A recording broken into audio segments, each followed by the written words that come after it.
Right, what's up, everybody? It is me, Jude Avery, back with another interview. And this week, I have on an amazing artist. He goes by the name of Tays. Tays, how are you, man? I'm good, man. How are you? I'm good, I'm good, I'm That was a good. nice introduction I got. I Thank you, thank you, appreciate it. thank you. Now, before we even get into the interview, I need to just go on about this. So, first off, how many you had a play on Radio 1 Extra, a play on Radio 1, a play on Apple Music, Kiss FM, Kiss TV, Trace UK, and you're only 20 years old. Bro, big congrats to you, man. Appreciate it, bro. Thank you. Appreciate it. How do you feel about that, like, having that opportunity to have your music out there like that? It's crazy, bro, to be completely honest with you, because it's all that I've wanted. Do you know what I mean? Like, all that I've ever thought about. And it's crazy because you never, when it actually happens, it's just like a mad feeling because you've always wanted Yeah, I it can to imagine. happen. Do you know what I'm saying? But yeah, it's Yeah. mad. Like, you're getting people just randomly, you're just doing normal things. Next when you get a video that someone's sending you a video of your song on the radio, it's just like, yeah, it's a crazy feeling, you know. Yeah, that must be a crazy feeling. And I want to ask, where are you from in the UK? I'm from Manchester. Okay, North, so man. like not too far, not too far from me. I'm from Wolverhampton, so it's like Oh, around so about an hour and a half away. Yeah, yeah. yeah. Nice, nice. And I want to ask you, so I know that you got into music during lockdown. So what got you into the music game? Everyone, like, when I was in school, like year 10, 11, I feel like everyone from my school, anyway, you go through a little phase of like writing some bars with your mates, spitting them to each other. And Yeah. that's just like the thing. So no one even knew that I was doing that. I was just going home, sitting in my room. Like, if my mum and dad was out, I'd put a beat on and start writing to it. And as soon as I hear the door open, I turn the telly off rapid. Like, no one knew. Do you know what I mean? And then me and my friend, we was just like, why don't we go studio? So we ended up going to a studio, recording a song, and then I just took it one step further. Was like, I want to do a video, and then I put the video out, and then it got like a decent little reaction, and I think I've just been addicted to that buzz since of just like making music and putting it out. That's sick, man. Big respect to you for sticking through. Even if you wanted to like keep it hidden, you just pursued yourself to wanting to make sure that you like to make sure that you put in the work to your graft and make sure that something comes out of it. I really like that. Exactly. Now, If no one hears the song, you could, do you know what I mean? Like, that's the exactly, you doing it for only the fun step of you it, can innit? take. Do you know what I'm saying? Yeah. So Yeah. And I want to ask you as well. So, with your music game, what are your favorite genres? That's either to listen to or to perform with. Like, what are your favorite ones? to completely honest, bro, like, it's so different. Like, you can catch me listening to Biggie Smalls one day, or and then the next day I'm listening to Ed Sheeran. You get me? Like, Yeah. it's very broad. Like, I don't have a set type. Like, some people just listen to drill, or some people just listen to like pop.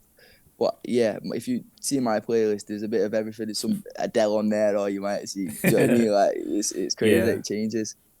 But that's good still. It shows that you have a very versatile music taste. So if you have a versatile music taste, in my opinion, it's good because you can like pick from different genres of how you want to make your own music or how you want to style something in a certain way. So mad respect for that too, bro. Mad respect for that too. Appreciate that, man. And with music, I want to go into music tours. So I know that you performed at Part Life and had a show yesterday. So I need to know, Part Life, that must have been mad. That must have been mad. Bro, it was crazy. Remember what we done the main stage of Park Life as well, so that was just like even That must crazy. have Or you been get me, such a euphoric feeling. bro. It's like I used to go to Park Life myself, so it's like now I'm on the main stage. Yeah. Yeah, it's crazy. I can't even tell you, bro. It's just crazy. That must like, I bet it's one of those things as well. Like, it happened a while ago, but it's still one of those things you can just vividly see in your head and you're just like, damn, like this is a core memory. But every time I remember that we did it, it's like, oh my, I get gassed again. It's like, yeah, it's crazy, bro. Like, yeah, Is it one that'll of never not get me gassed. is it one of those things that you're just sitting at home and like, right, I did Part Life. Yeah. It's one of them. Or I like can when someone says imagine, it, you're man. like, right, yeah, did actually do that. That's mad. Yeah. Did performing at Part Life help you with your show that you had on yesterday? Yeah, 1,000%. Because if you can do, I feel like if you can do on a bigger stage in front of however many people, when you go to the other shows, it's just like it just seems like it's not nothing because it's fucking just as good. You get the same buzz, you get the same Mm. everything, but it just seems like it's all. I see it all as like practice as well. Like the more you're on stage, the more confident you're gonna get, the more Yeah, better you exactly. better you're gonna get at performing. So yeah, as much shows as you can, I try just to get them in, man, because there's no feeling like that stage feeling. Yeah, that's very true. It's like the same whenever I'm on radio. It's just like, damn, I'm actually like speaking to people, putting out the songs, putting out the music, and it's just people are reacting. It's a mad thing. And Yeah, alongside the radio, having radio plays, I want to talk about your new song, Your Tings, My Tings. And let me just say, I listened to this song yesterday, and bruv, it sounds like something that could be a title sequence. I'm not even joking. It sounds like it could be on like a title sequence for some mad show, bro. Like, yeah, it's thousand amazing. percent, It's bro. Yeah, absolutely amazing. yeah. Now, I want to know like the writing process behind that. What gave you the idea to have that song out? To be honest, bro, we just wanted to do like something a little bit different. Like me and Cole, especially who I'm on the song with, we've got hundreds of songs, and it's like we sat in the studio and we was just like, but what's like a good idea? And like I don't know, we just liked the idea because we go through little situations with each other anyway. That's like all Yeah. with girls and all stuff like that, and we just come to the thing of like a you've been talking to the same girl as me type thing. Do you know what I Oh, mean? yeah.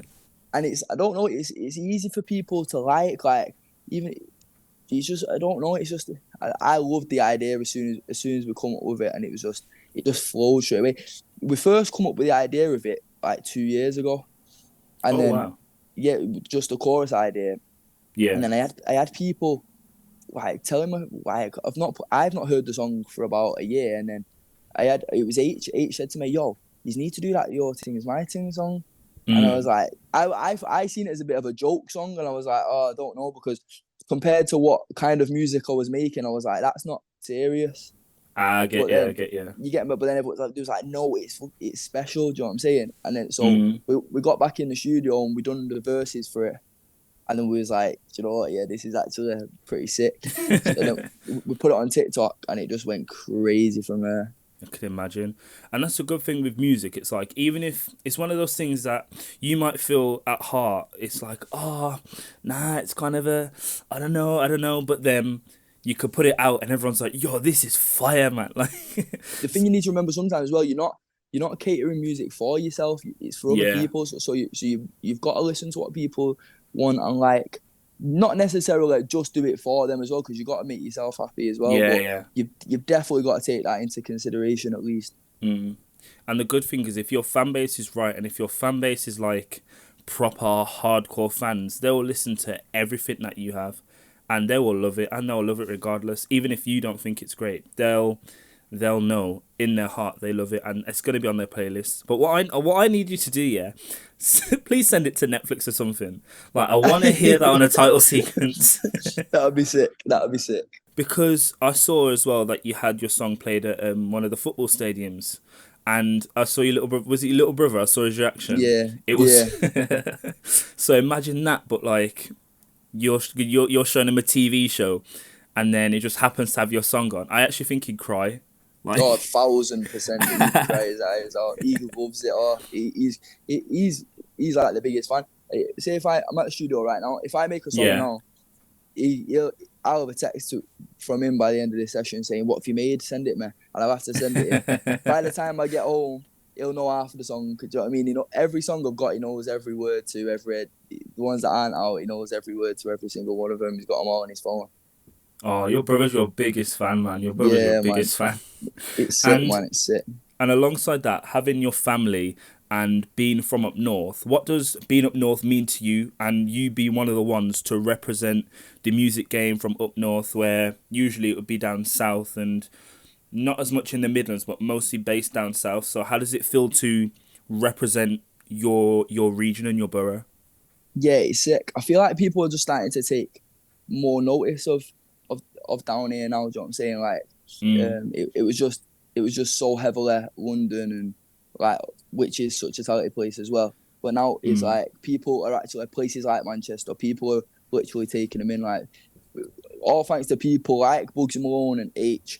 People are just taking Manchester more serious, and there's a lot of talent from these places that needs to be heard. You know what I'm saying? So it's sick that it's starting to happen. That's such a good response, because London is a very talented place, absolutely talented place, but it's so nice to see different voices and especially different accents as well, because most of the time we hear the London accent, and it is so nice to hear the northern accent on songs.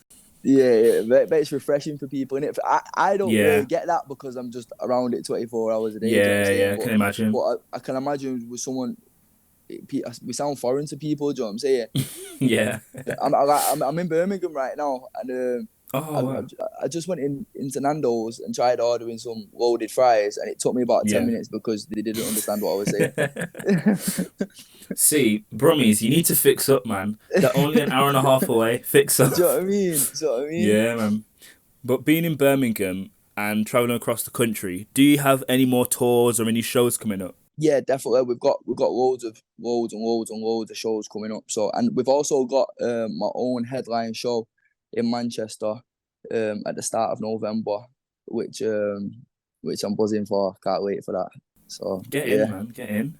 I've seen you've been doing stuff at Foot Asylum and JD. So I want to know, is your crep game hard because you're with them? And is your fashion game hard because you're with them as well? I'd say it's all right. It depends what day you catch. You know what I'm saying? Yeah. Right now I'm repping a drama right now. Got the drama fit on with some J's. But yeah, it's just a chilly one right now. Yeah. And the last question I have is probably a question that's gonna tickle your mind a bit, because you're gonna be thinking, oh, what if I've missed one out? I want to know 3 artists you love to perform with, and where would you like to perform with them? Oh, got you thinking now, innit? Like is it like Dead or Alive or just Dead or Alive? Okay, right. So I'd love to perform with Biggie Smalls. Yeah, I'd love to perform with Ed Sheeran. Oh yeah. Yeah, and I'd love to perform with Beyonce. Do you know what I mean? Just because, really? Yeah, like 3 top tier ones. Yeah, good to look at. Do you know what I mean? Yeah, and I'd love to perform at the Etihad Stadium, because that's like a big dream of mine. Like the stadium in Manchester and the club. Do you know what I'm saying? I can see you selling that out. I can see you, because after seeing your fan base, after seeing them playing your song, I can see that, man. Just manifest it, innit? One day, bro. One day. And one last thing as well. Do you have any advice for any artist, old, young, whatever? How would they get into the music game, and what should they do to unleash their potential? Get your music out, man. Let it be heard. Do you know what I'm saying? Don't just sit on it. Get it out and just progress. Don't be worried about it has to be the best thing straight away. Just get it out, and then let the fans see your progression as you keep dropping. Do you know what I'm saying? Like, don't try and get anything too perfect, because you know what I'm saying. Thank you so much for sitting down with me today and having this interview. It's been very insightful, and big respect to you for being so young and having such a wonderful fan base as well, man. Thank you, bro. Appreciate it. Thank you for having me as well.